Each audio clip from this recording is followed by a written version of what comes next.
Welcome to a brief look at patch 1.2. In this video we're going to be looking at the legacy system, the new UI customization, and some of the new major changes to PvP in the game. So patch 1.2 introduced a legacy system.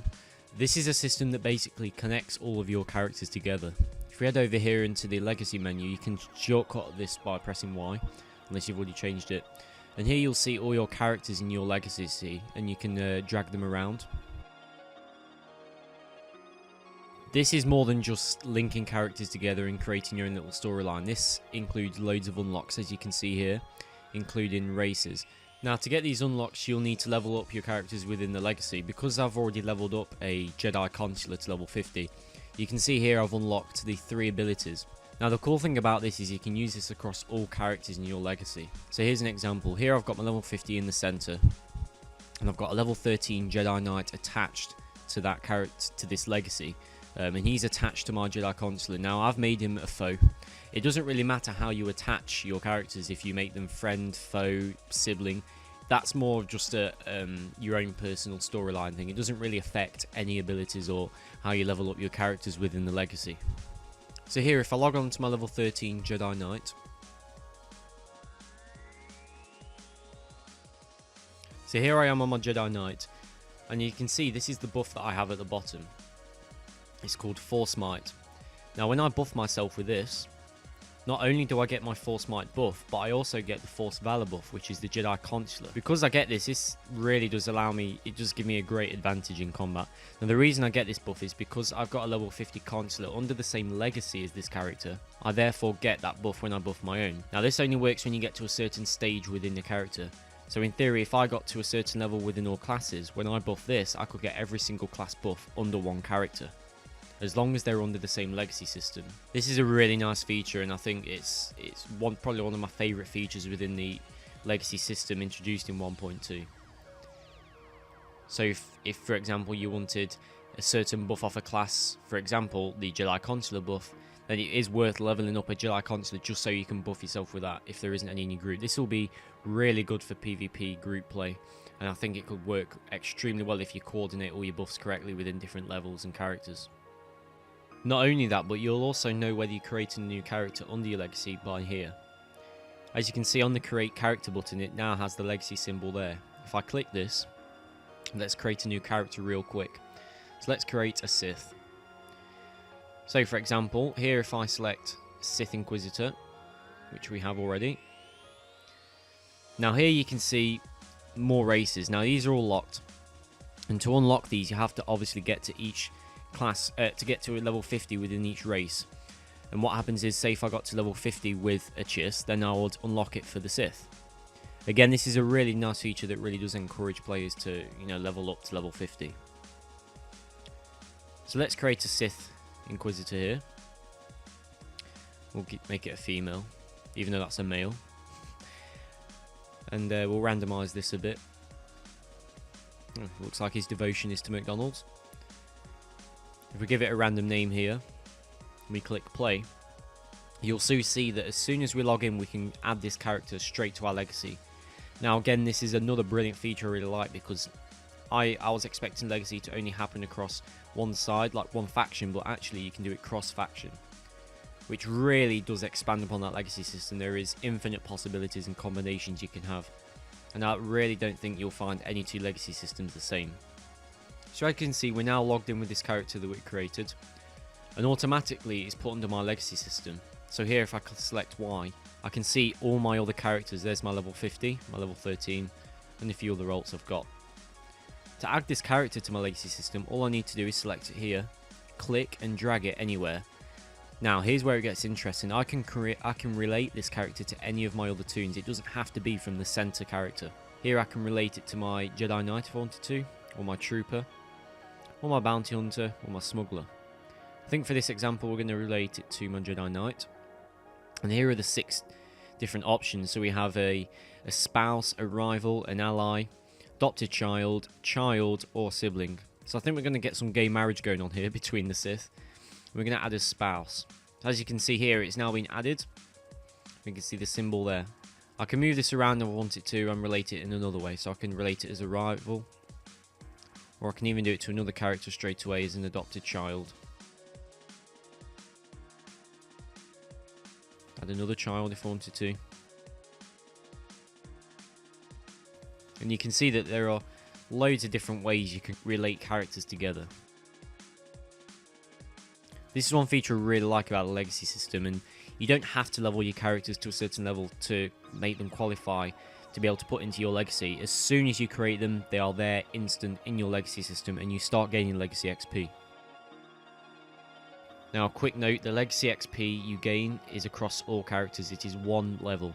You don't gain separate levels for each character, because as you can see here, I'm level 7 legacy, and even on this new character I'm still level 7 legacy. You don't create separate legacy levels for each character. As long as it's under the same legacy, you'll carry on gaining legacy points for that same level. Also, if you've been playing from the start and you're logged in since patch 1.2, if you check your mailbox here, you'll see that you get a nice little Tauntaun Ram pet through playing to patch 1.2. You'll find this if you go in your backpack, right click it to learn it. And there we go, we got a nice little Tauntaun Ram pet. It's actually quite cool. He's actually got a carrying something on his back. So there was a brief look at the legacy system in patch 1.2. It's really nice, and if you haven't logged on to check out this legacy system yet, I would highly recommend it. It's a really nice addition to the game, and it's just something that all those other MMOs haven't got.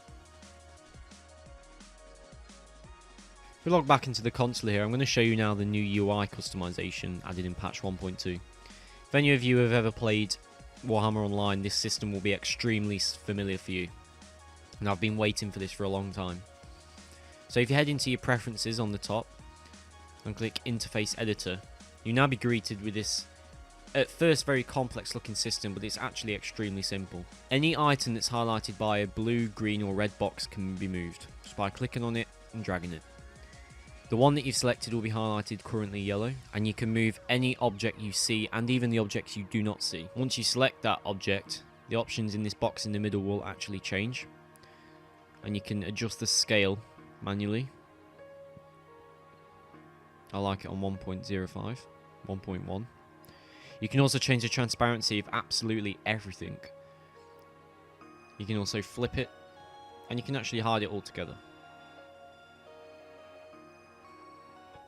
You can choose to show the information text on your health bar or not, show the effects on the top or the bottom.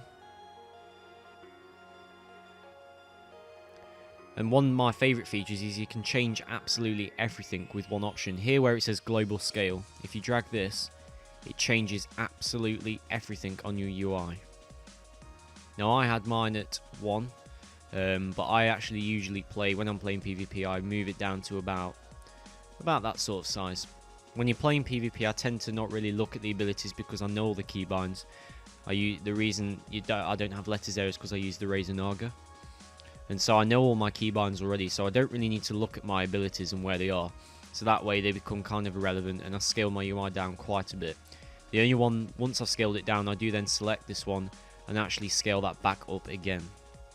It's really important to see your health bar and your enemy's health bar, and this UI customization really does complement that. And I'm sure a lot of hardcore PvPers will be happy about this. Once you have your favourite UI customizations sort of complete and you want to use that again, you can save it, load a selected interface, delete it, or you can actually save it with a name. So here I've already got one selected. I'll just named it after my character with a 1 on the end, so we'll cancel out of this one. Now to change it automatically, if I head here onto this little arrow, you'll see all the different ones now. They are preset options. So if I select this one, this was sort of the default one when Star Wars The Old Republic first came out. If I want to change it back to the one I've saved, simply click here and select that one, and boom, it's back to how you had it just before. Now this is excellent because this really did expand upon the one that was in Warhammer Online, and I think this is just absolutely outstanding. I really love the UI customization in this. So there's a quick look at the UI customization added in patch 1.2. The final major addition to patch 1.2 was the new PvP. Here there's a whole new Warzone window you select when you click Warzone at the bottom. Here on the left you've got your stats, including your Valor rank. You've got information on each Warzone, as well as the ranked Warzones options when that gets released next patch. And here you can queue solo and whatever. Patch 1.2 also included a brand new Warzone, And here it is here, it's called Novar Coast. One feature I really like about this Warzone is the way you actually capture and destroy your enemy. This is done by capturing at least 2 points on the map. If you don't have 2 points and you have 1, you will not do any damage to the enemy ship. This Warzone will be very familiar to Alder and Civil War, except you need to capture at least 2 points to do damage to the enemy ship rather than just 1. It's a really exciting Warzone and there's some really nice battle areas, and you can get some good fights going on with pre-mades. So there was a quick look at some of the major new features in patch 1.2 in Star Wars Old Republic and my opinion on them. If you enjoyed, please hit that like button, that would be really appreciated. And if you haven't logged in a while and still got an active subscription, I suggest you do and check out some of these new features. My favourite new feature definitely is the UI customization. I think it really is exactly what I wanted, and it expanded on the UI customization that was in Warhammer Online. It really does offer loads of different opportunities, especially for those hardcore PvP fans who don't like their UIs clustered and want to have more view on the battlefield. This will also be especially good for people with slightly smaller monitors who don't want their UI as clustered as they might want it to be, so they can move things around and scale them down much easier.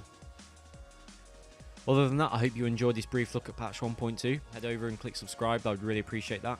And let me know what you think about patch 1.2 in the comment section below and what you think the future of Star Wars Old Republic is going to hold. I hope you all have a brilliant day and I'll see you all later.